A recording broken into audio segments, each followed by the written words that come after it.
Hello, everyone, and welcome to our lunchtime program today. My name is Lisa Sawsville, and I'm with Vermont Coverts.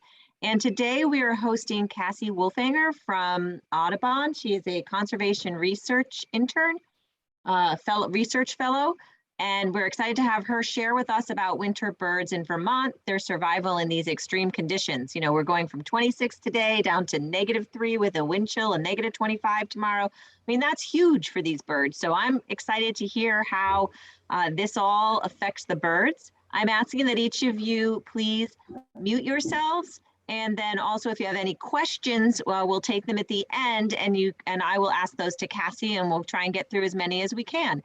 I'm going to turn it over to Cassie and let her tell you a little bit about herself and jump into the program. Take it away, Cassie. All right. Thank you so much, Lisa. And welcome, everybody. Thank you for joining. And thank you to Vermont Coverts for having me. I am super stoked to talk about this topic today. It was really fun putting it together. And I think it's quite fitting that right now, because my internet went out at my house, I am now sitting in an unheated barn at the Audubon Nature Center, and I am freezing in blankets and clothes. So it's really quite incredible what these birds survive through in the winter. And it's a good reminder with the cold temperatures we've had recently. So I'll introduce myself just a little bit more. I work jointly for Audubon Vermont and Lake Champlain Sea Grant. I'm co-funded for a 2-year fellowship with them. And I work with both organizations on sustainable agriculture and forestry stewardship and other responsible land management practices that contribute to healthy wildlife habitat and clean water. So I'm really stoked that Vermont Coverts is having me today, and I hope that you enjoyed this talk. What we'll cover today is why winter is so tough on birds and some of the adaptations that they've come up with to survive in the extreme cold. We'll discuss a few of our resident winter birds here, as well as some northern visitors during the winter time, some of the best places to find them. Eruptive species, which is one of my favorite things to talk about.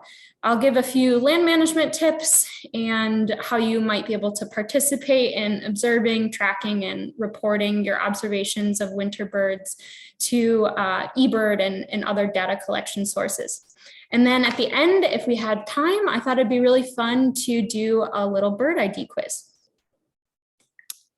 So first, for context, we'll talk about the pros and cons of migration. So it's no secret that winters in Vermont are not for the faint of heart, and they're really tough here. So because of that, almost 2/3 of our North American bird species migrate south each year.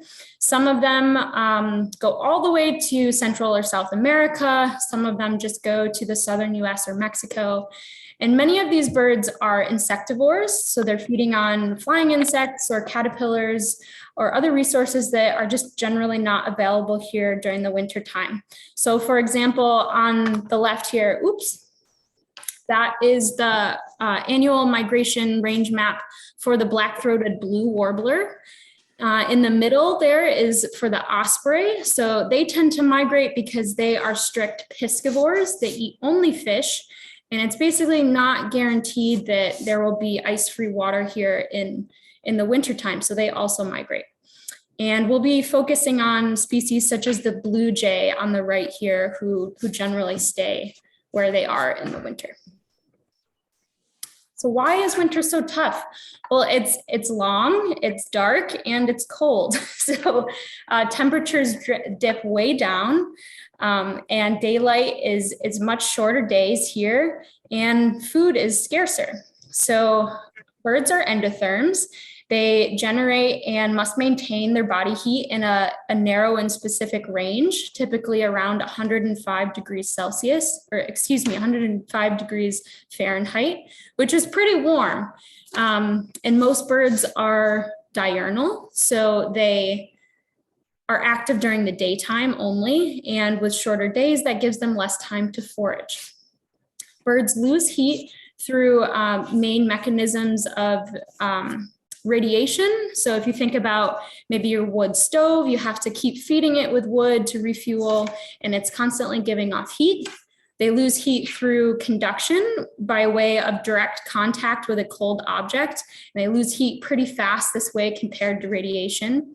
There's also evaporation and convection, which involves the flow of something. So think wind chill or flowing water, removing heat and sweeping it away from their bodies faster. And because of all of this heat loss to their environment, they have to ramp up their metabolism to keep up with this, and therefore that requires more energy. So unfortunately, at the exact time that they need more food is less available. So it's really incredible what they've done. And another thing to think about is surface area to volume ratio. So just think that smaller birds lose heat a lot faster than larger birds. And this might explain some of the reasons why our smaller birds like warblers and hummingbirds travel so far south. So food is everything. It is the limiting factor for survival in the winter. What types of things are they eating here? They forage on seeds from grasses and conifers, birch and alder catkins. They do try to find what insects are available here, like snow fleas and springtails, any worms if the ground isn't frozen, some dormant insect eggs or arthropods. They'll also be foraging on fruits and berries of vegetation species that persist through the winter. Those are things like staghorn sumac, winterberry holly, some viburnum species, and even crab apples. And in a large part, they're coming to our feeders, right? They're feeding what we feed them, but we'll talk about that later. So some of the behavioral adaptations that birds have come up with to deal with the cold include fluffing up their feathers. So you can see in the top right-hand corner here, we have a female northern cardinal, and her body shape looks entirely different when she's fluffing up her feathers. This creates more air pockets to trap heat close to her body and keep her warm. They also tend to congregate in larger groups in the wintertime. They're not competing for breeding territories, and it's just safer to be in groups. And some species like the eastern bluebird here down in the lower right-hand corner even huddle together to conserve energy and stay warm. Some other behaviors that they exhibit are finding little microclimates that might be warmer for them so they don't have to burn as many calories staying warm. Several species of woodpeckers will actually chisel out separate winter roosting cavities, and those are typically lower on the tree than their nesting cavities. And a lot of other birds will use woodpeckers' older roosting or nesting cavities for shelter. Grouse are known to actually burrow into the snow, which I learned for the first time putting this talk together for you guys, and it kind of just blows my mind. And snow is actually, it has pretty high insulating properties if you're well equipped like a grouse. And they do that because they're dense enough and large enough that if they were to burrow and the weather was such that it crusted over on the top of the snow, they are able to get out compared to some other smaller birds, like a chickadee would probably never burrow in the snow. Other behaviors include tucking their face and their beak into their scapular feathers on their back, or they might stand on one foot. And that's because areas on the body like the feet and the beak are not well insulated and they lose heat quite readily there. They might also move around spatially or come down from higher altitudes to lower elevations, as well as in accordance to food availability. And one of my most favorite and most exciting behaviors that they exhibit is caching food. So if you've noticed, chickadees or other popular feeder visitors will come and they'll take a seed and they'll fly away with it right away. And they'll be back in just a few minutes and take off and fly away again. And they certainly are eating some of these seeds, but for the most part, they are storing them in secret hiding spots and tucking them away for later. And they can remember these spots for days or weeks, and they'll put them in little nooks and crannies under bark, or they might even visit your house and put them under house siding or in your shingles, or wherever they can find to remember them. They typically store a seed in its own individual spot. They don't really store them in huge piles. And Cornell did some really interesting research on chickadees where they placed backpack tags on chickadees, and they found that some of them were visiting feeders up to 200 times a day. And there's no way they can eat 200 seeds in a day, at least sunflower seeds. So they are caching most of them, and they're not bringing them very far. They're usually storing them within 150 feet of their feeders. And another interesting thing I learned was has to do with the brain. So as fall comes to a close and winter approaches and food resources start to dwindle, the area in the brain that's responsible for memory and spatial data storage actually grows. It's part of the hippocampus. They'll generate more brain cells in this area. And as winter goes along and they need to store more data about where they're keeping food, that part of the brain will continue to grow, kind of like a storage hard drive. And then when spring approaches and resources are replenished and there's not a need to exhibit this caching behavior so much, that part of the brain shrinks again. Next, we'll talk about some anatomical or physiological adaptations. And first and foremost is feather structure. This is an ingenious evolutionary design.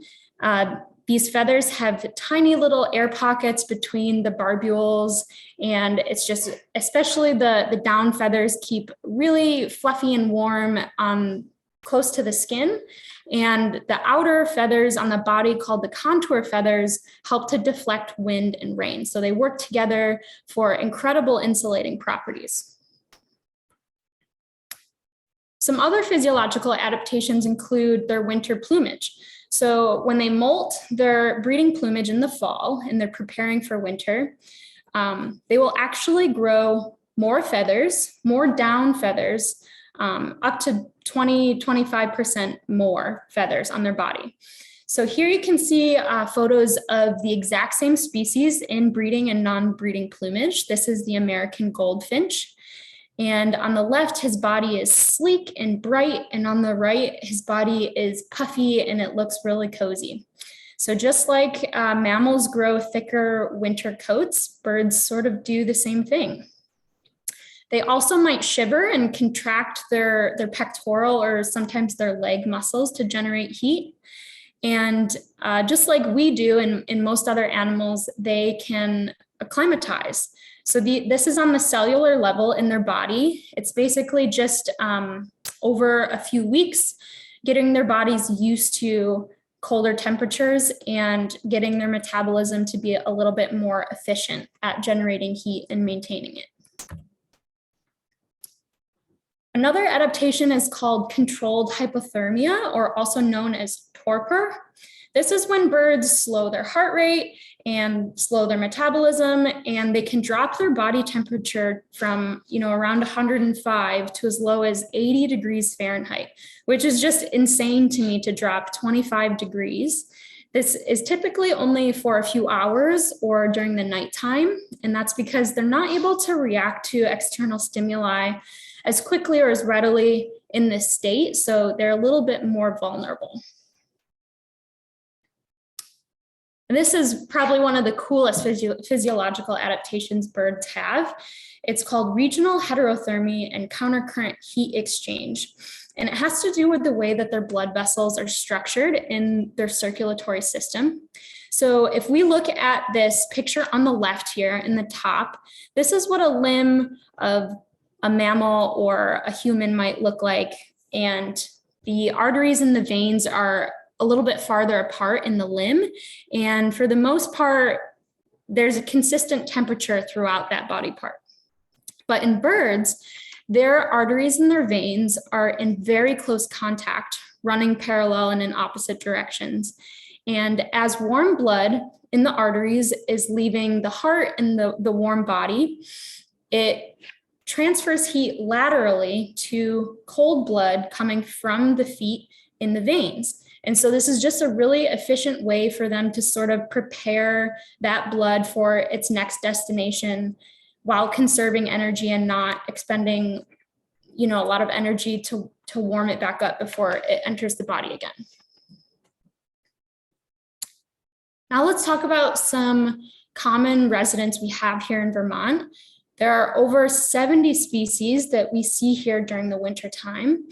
And those include gulls, ducks, some raptors, some songbirds stay here. We have our ever-present woodpeckers and corvids like blue jays and crows and ravens, and several more that I don't have time to go through all today. But here are a few of the species that we typically think of as our winter birds here.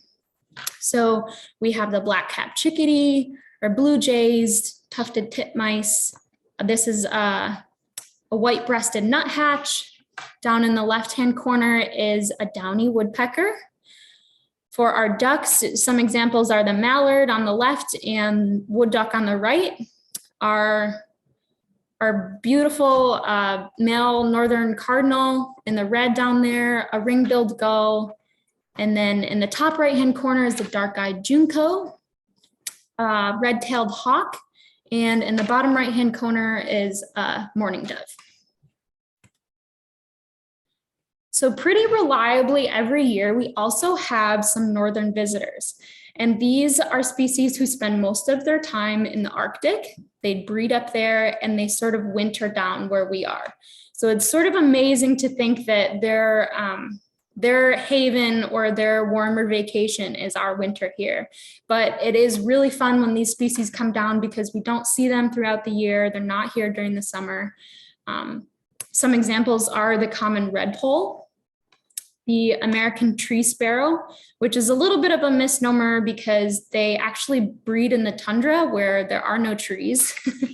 The snow bunting and the horned lark down in the bottom left are typically found in agricultural fields here during the winter. I believe there's been quite a few sightings at Dead Creek Wildlife Management Area and the surrounding agricultural fields there. Another example is the rough-legged hawk. They also breed in the Arctic and they come down here during the winter. And you'll notice if you look closely, they have really fluffy feathers on their legs to keep them warm. And then we have a couple of species of owls that come down to visit too, notably our short-eared owl. Next, we'll talk about eruptive species. So an eruption is basically defined as a huge and dramatic change in a population. And this is usually caused by the quality of the food crop that year, which is influenced by things like drought or amount of rainfall, or sometimes even weather events might push these populations south in refuge and in search for scarce resources. And most boreal tree species, spruce, fir, pine, tamarack, other species, they tend to be synchronized in their food crop production. So typically when they all have a bad year in the same year, or they have a good year in the same year. So on those years where there is less food, all of these species will come down and pay a visit to us. Some of the most exciting species are an evening grosbeak. They have a huge beak, that's that yellow bird in the top left. They're known to prefer wild cherry pits. They'll actually pick off the fruit and just eat the pit. They have a really strong beak, so it's kind of fun if you ever get a glimpse of those guys. The pine grosbeak in red here is absolutely beautiful. It's really exciting to see these guys. The snowy owl here, you'll see also has really fluffy, thick leg feathers as well. And we, semi-regularly see these, but it's still exciting when we do get a glimpse of them. Down in the bottom left there is a pine siskin. And these guys can get confused with American goldfinches at your feeder, especially if there's large groups of birds feeding in your yard, because they sort of look similar and they're similar in size, but they're a little bit smaller. And if you look closely, they have a lot of streaking on their body, a lot more so than American goldfinches, if goldfinches have any. And they also have yellow on their wings and their tail. Another fun one are crossbills. This is a red crossbill down in the middle there. And lastly, one of my favorites is the great gray owl. Those are extremely rare and they don't really come down in large numbers, but they have been known in really tough years to sort of congregate towards southern Canada, and occasionally they will come down into Vermont. And it's sort of just a once in a lifetime opportunity when you observe them. So I hope each of you get that chance. I have not yet, but I think the day is coming. So here's an example of what an eruption might look like. So this is eBird data. This is a map of Vermont in 2020 for the months of January through March. And we really only see maybe one observation towards the northeastern part of Lake Champlain. Not a lot of birds came down that year. But compared to the same time period the following year, there was observations everywhere. So 2021 winter was a big eruption year for a lot of species. And I have not tuned into the forecasts or been out too much birding this year, so I don't know what prospects are this year, but definitely get out and report to eBird if you can. So bird nerds like ourselves can look at these maps and be excited about these populations coming down to visit. Some of the best places to find these birds are on ice-free water. They concentrate there. We'll find ducks and gulls and herons and our bald eagles there, and also in our woodlands. So we have our woodpeckers, chickadees, nuthatches, jays, and kinglets, just to name a few.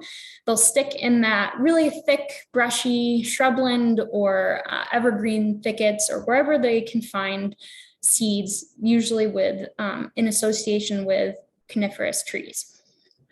Some of the hot spots that you can go to around the state include Dead Creek Wildlife Management Area. This photo on the right here is a bunch of snow geese coming through in their fall migration at the Dead Creek Wildlife Management Area. They don't linger there through the winter, but they come in these huge flocks, and it's just really fun to see them come through. And they might even be mixed in with Canada geese. Some other hotspots include bays on Lake Champlain, for example, Shelburne Bay or Button Bay. Some dams on the Connecticut River on the other side of the state are good places to check out too. In particular, Herrick's Cove, important bird area, seems to be a pretty good hotspot too. Charlotte Town Beach, Shelburne Farms, the Causeway in Colchester or Colchester Pond are pretty good bets too. The Missisquoi and the Winooski River mouths or parks around those areas are also good places to check out birds. So some general rules of thumb for good habitat recommendations for winter include leaving your woods naturally how they are. Messy woods are better woods. We as humans tend to, manicure our lawns, mow them really short, clean up our woods.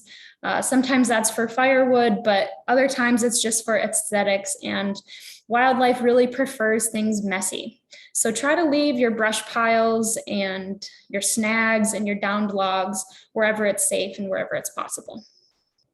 Try not to deadhead any of your seeding plants. So you can see in the picture all the way to the right, there's some red poles feeding off of some long dead sunflowers. So instead of chopping those down at the end of the season, just leave them there and the birds will use them throughout the winter. It can be a pretty good resource for them.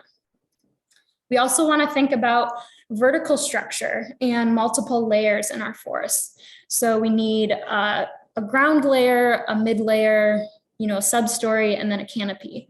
And this really provides the structure of refuge from the elements and from predators and breeding come springtime. We also want to think about emphasizing native trees and shrubs that provide a diversity of food resources. So in particular, we want to emphasize mast trees, for example, oaks, that produce acorns in huge quantities every several years. We also want to think about shrubs and trees that have fruits that persist through the winter. So again, those are things like winterberry holly, staghorn sumac, our viburnum species, things like Virginia creeper, serviceberries, and even crab apples, if you have those in your yard. And lastly, it's a really good idea if you're interested in managing your forest block for 10 years or so to work with a forester and come up with a management plan that has wildlife habitat goals written into that plan. Winter in general is a great time for shrubland and forest management. We plan a lot of our properties managements with folks that we work with during the winter. And this is because it's outside of the breeding season of most birds. And the ground is frozen. So there's much less impact to the soil in wet areas during the winter time. And machinery is less likely to get stuck in really squishy, wet soil. And other wildlife like bats and reptiles and other animals that might be using that same habitat are dormant during this time and will be less disturbed. Another option, if you're thinking about harvest trees in your forest and letting those saplings grow up, and you want to let some light through to those saplings and you want to remove undesired trees. Instead of completely removing them and cutting them down to a stump, sometimes we recommend that you just girdle them instead. And they'll take a few years to die, but they won't leaf out anymore. So you're still letting light in to those desired saplings, but you're generating snags that all sorts of wildlife, not just birds, use. So that's another good option if, again, it's safe and you have the ability to do that. Here's an example of one of the properties we worked on last year. This is Nordic Farms in Charlotte. This is a photo of the property before we did invasive shrub removal there. And you can see all this yellow is the leaves of Japanese honeysuckle, which is a really pervasive invasive here in Vermont. And it crowds out native species. It grows much more rapidly. It produces seeds that are really sugary and just not as nutritious to birds as our native species are. And they also do not host many native insects because that species has not evolved with our insects here. So think about caterpillars in the springtime. They just don't have as many caterpillars hosted on those plants as things like dogwood or viburnums or other things. And those birds really need that essentially in the springtime for breeding. So this past winter, about a year ago, we went in and we cut down a lot of those invasive shrubs. And this is what it looked like the following year when it regenerated. So they did some plantings of native trees there, and there were also naturally trees coming in that we want to see instead. Now we can talk about feeders. That's, it's a huge component during the winter time. It's a huge resource for a lot of these birds that stay here. And it's an up close view of nature. We can sit inside, with our cozy hot cup of tea and just watch birds right outside our window. And I particularly love wintertime birding, especially as someone who's relatively new to the birding world. I sort of feel overwhelmed in the springtime when there's all these vibrant, colorful migrants coming and, everybody's breeding at once and everybody's singing and it's overstimulating. So in the wintertime, we can kind of slow down and pay attention to the few birds that we have here. And it's just a slower, more relaxed birding process. And we can really take the time to watch these incredible creatures. So as far as seed choice, you really can't go wrong with a sunflower seed.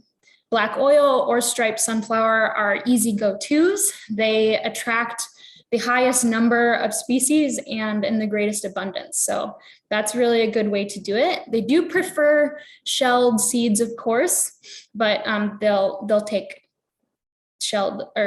regular sunflower seeds in their shell still.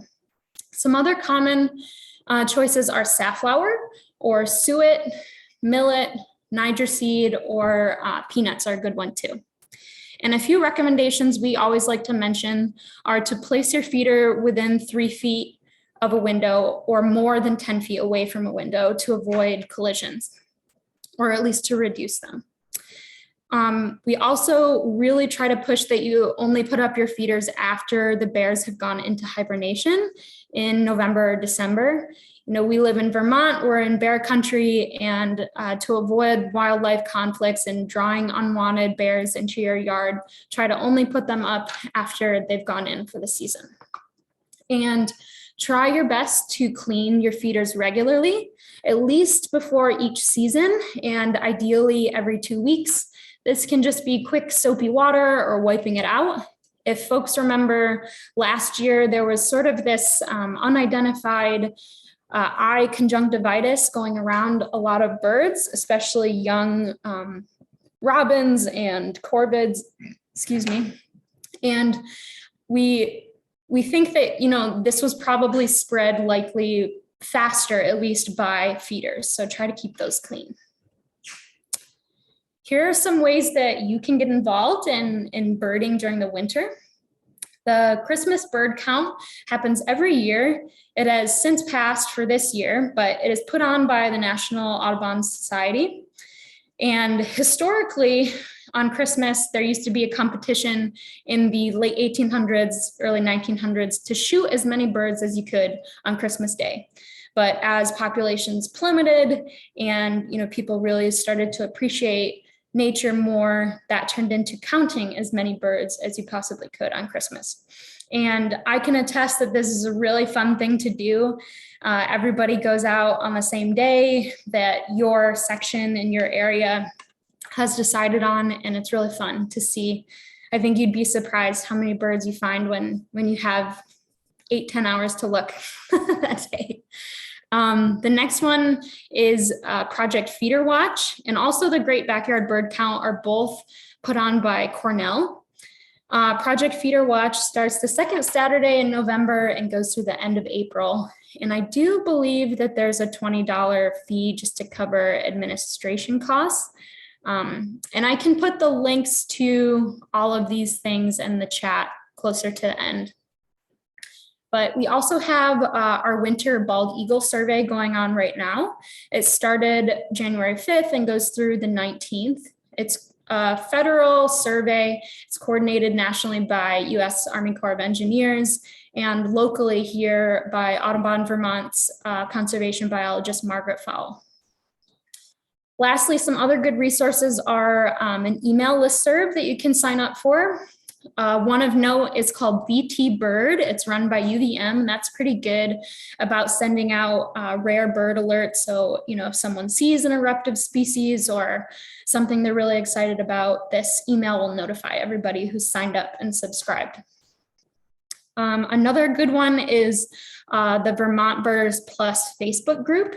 I do believe you have to request to join this group, but, you know, I think that everybody's let in, and it's just kind of a community of birders sharing what they saw or recent trends going on. So now we can move on to our bird ID quiz if there's time. Lisa, let me know if I've gone over too much, but this shouldn't take too long. No, you're good. Okay, great.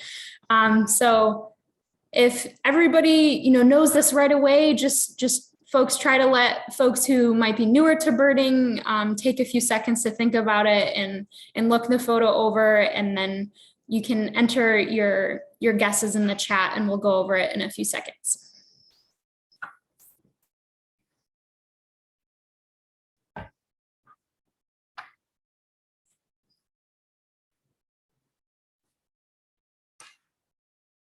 And I did pick birds for this ID quiz that have lookalikes. So just keep that in mind. So you're getting both the waxwings in the chat box, both cedar and bohemian. So you can tell the difference between the two when you tell us which one it is. Awesome. It is the bohemian. So this is a more northern species than our cedar waxwings.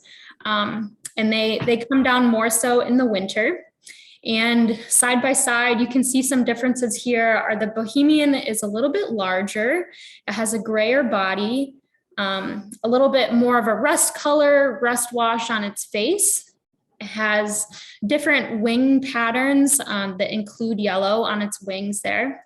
And then a pretty good giveaway, if you're not able to get a good glimpse, is the dark brown undertail coverts on the bohemian waxwing compared to the cedar. So for our next one, go ahead and think about that and enter it in the chat. This one I definitely struggle with, to look closely and not jump to conclusions and really think about it, because there is a very close look-alike.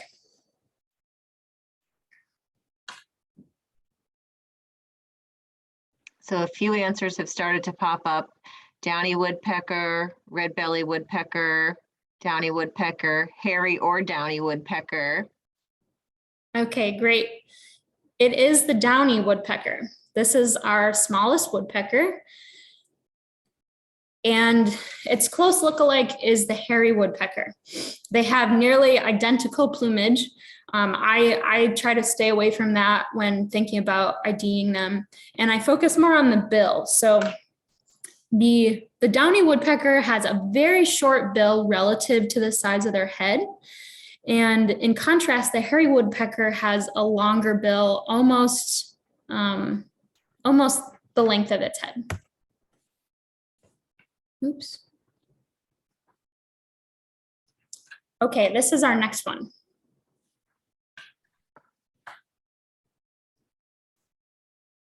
This one is particularly tough for me, so give it a good look.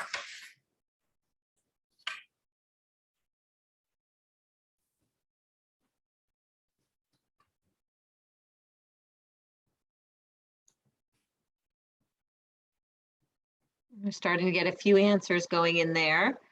Keep them coming, people. I have a house finch, red finch, purple finch.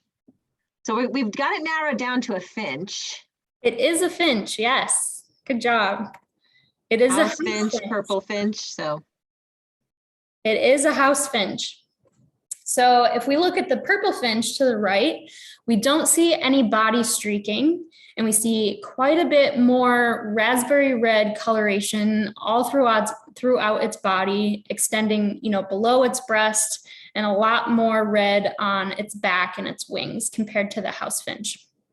The house finch has more streaking on its body, and it doesn't have such a dramatic lighter eyebrow compared to the purple finch. Our house finches are a lot more common. So if you think that you see a purple finch at your feeder, really give it a good look over. This is our next one. And so no one's confused, this is the same species for both photos.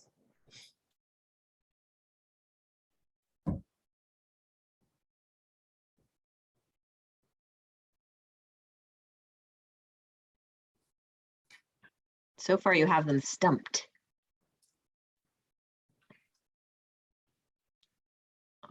We're getting a few from your talk that looked at rough-legged hawk as what's coming in. Sharp shin, somebody else suggested, an osprey. Someone said no clue. I really appreciate the candid honesty. This is a rough-legged hawk. Oops. So these guys are a little bit smaller than red-tailed hawks. They have, fluffier feathers on their feet. Their wings are a little bit narrower, and they don't typically have that pretty vibrant red or rusty coloration on their tail on the bottom or the top.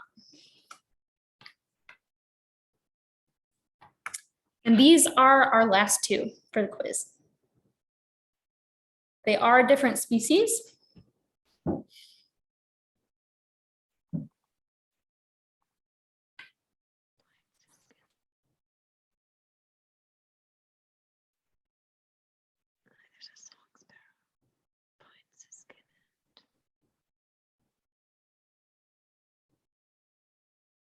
sitting here whispering. I'm sure you guys probably picked it up.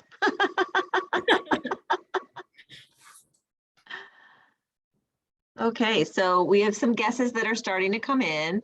On the right, a pine siskin. Someone said a female purple finch and a female house finch. Someone else said the right one is a pine siskin, not sure of the left. Female goldfinch was a question mark. Female purple finch. You guys are getting pretty good. On the left, it is a female purple finch, and on the right is a pine siskin. So a dead giveaway for female purple finches are their bright white eyebrow. They look very close to female house finches, but that is a pretty good indicator of what you're looking at. And then the pine siskin, they have a very, very sharp point to their beak, and they have those streaks on the front of their breast. And it's a little hard to see in this photo, but they have those yellow coloration in their wings and their tail.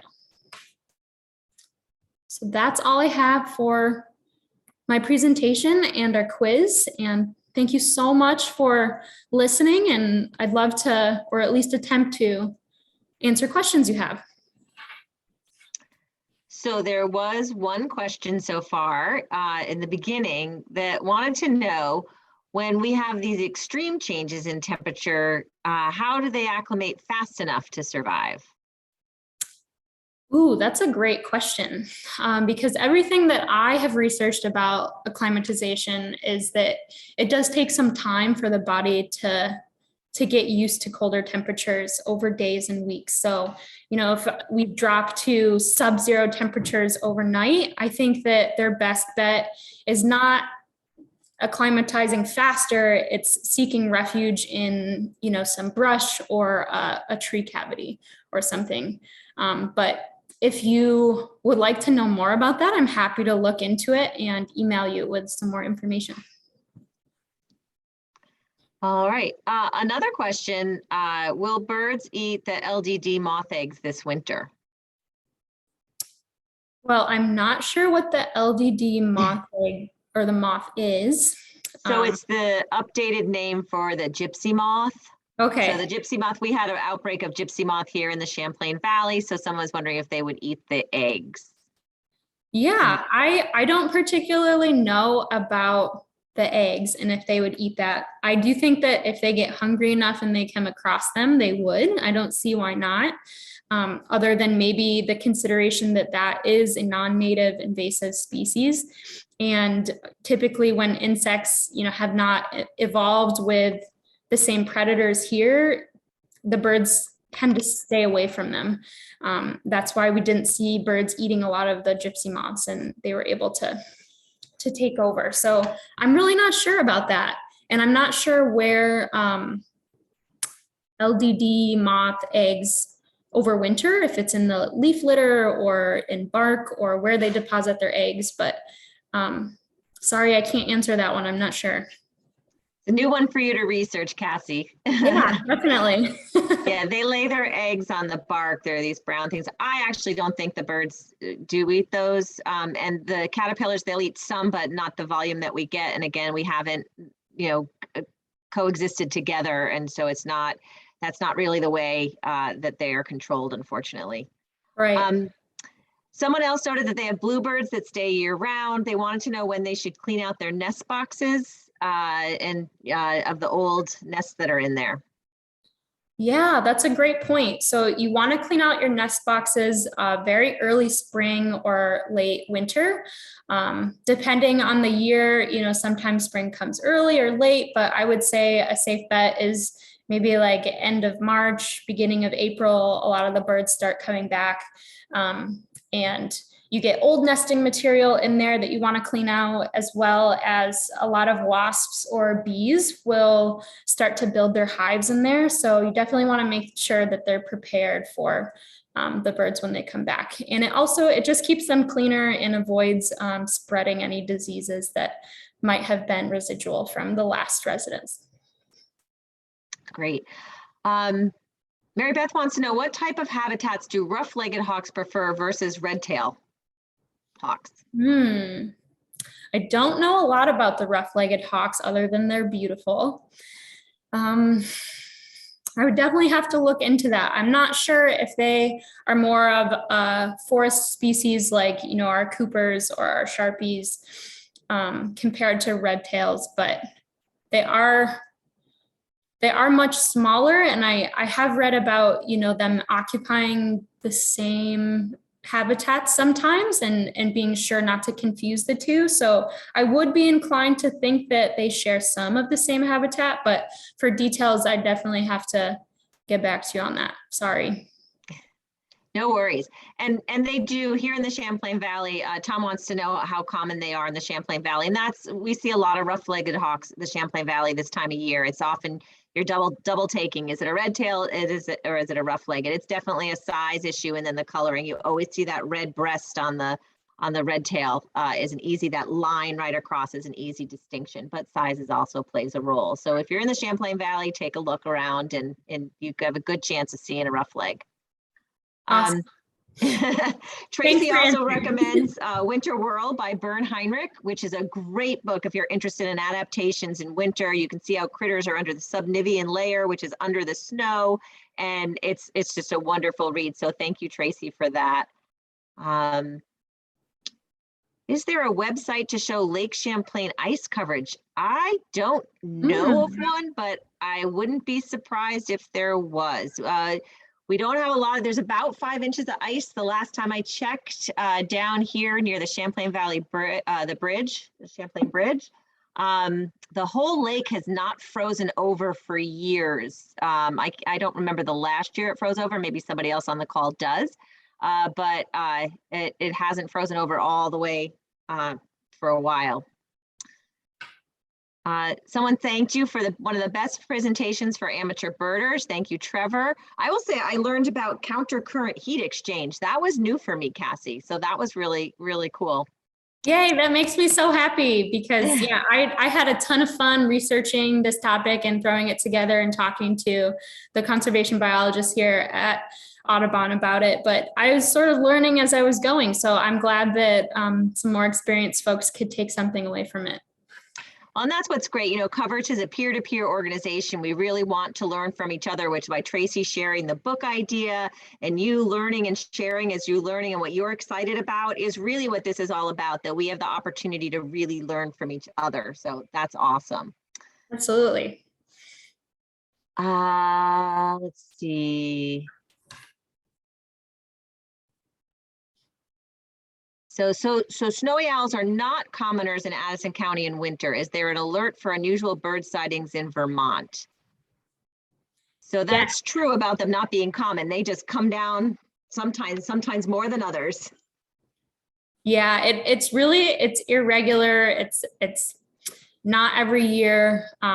It's not incredibly rare to see one, but they're not common, that's for sure.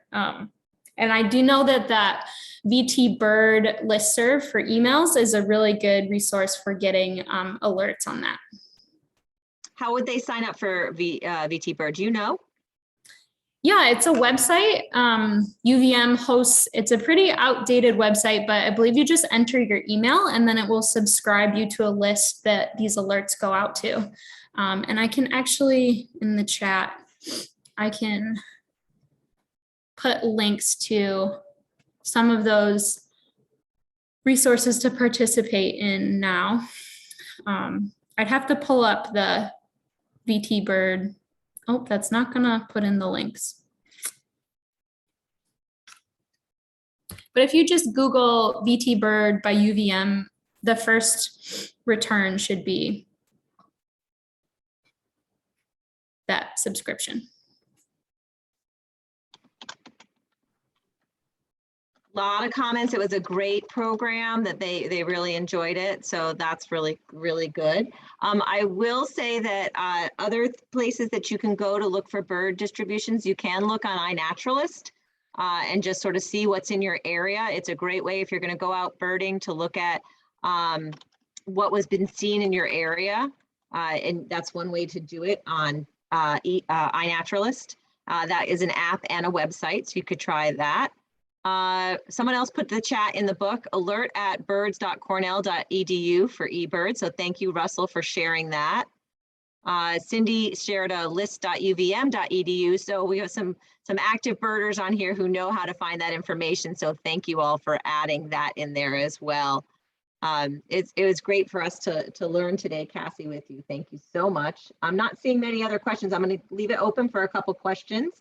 Or share something interesting that you've seen. I really enjoyed my feeder. I have actually had Harrys and Downies both, and so it's been really a great opportunity to really see the sizing and the bill differences. And so using your feeder to help you with identification is a really great way. So then when you're out in the woods, you have a better feel for them. So yeah, and the other thing I do want to say about feeders, Cassie said, don't put them out until after the birds go in. I mean, the bears go into hibernation. Make sure you take them in before they come out, because they also will go to your feeder. So you want to pull them in, somewhere around March. I think the date is March 31st. You want to pull them in by. So just be aware of that as well. Absolutely. Yeah, that's a really good point. I did see in the chat, someone asked, just to explain the photo on this question slide. And I can't say 100%, but if I were to take a guess, it might be an owl or a forest hawk coming down and getting a meal out of a vole or a mouse under the snow and leaving just a really cool impression of their wings and their tail. Great. Cassie, I don't know if you'll know this, but do we know what the nesting population of bald eagles are in Vermont now? Do you have a handle on that at all? I don't have specific numbers for you, but what I can tell you is that our bald eagle population is doing very well, and they're actually thinking about arguing in the legislature right now to delist bald eagles from the endangered species list in Vermont. They would still be federally listed as protected under the ESA, but in Vermont, our numbers and our reproductive productivity each year for eagles has been above the threshold for delisting. So I think it's a really good conservation success story to hear them in their comeback. I think we have a huge network of volunteer citizen scientists that go out and look for eagles every year in their breeding season and during the winter. And I believe there are over 50 nesting sites that we know of throughout the state, going from the Champlain Valley to most water bodies in the state and all the way over to the Connecticut River. So I can also get more specific numbers, but if you wanted to look on the Vermont Fish and Wildlife website or Audubon Vermont's websites, I do believe that my boss, Margaret Fowle, who oversees the recovery and tracking of bald eagles, puts out a report every year if you wanted to just check for more specific numbers and even locations of where they're doing really well. You can do that there. Great. Melita asks, and I'm going to take this one, Cassie, what assistance is available for landowners to establish or improve habitat? Melita, there are a lot of opportunities for landowners. There is the opportunity to consult your county forester. There's also the opportunity to consult with a consulting forester. There's a program called Forester for the Birds that Audubon started. So you can find a forester that's certified in that program. You can also visit the NRCS website and get some funding to do different management practices for your property. And some of those include like pollinator habitat or crop tree release or mass tree release. So those are some options to get some money there, and there are local NRCS offices. And then there's also habitat biologists associated with Vermont Fish and Wildlife that have different territories around the state.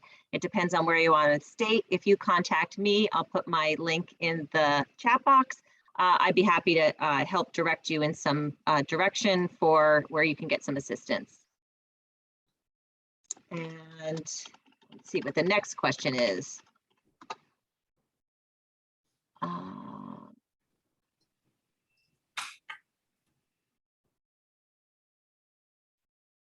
Sorry, my chat box goofed down when I posted it.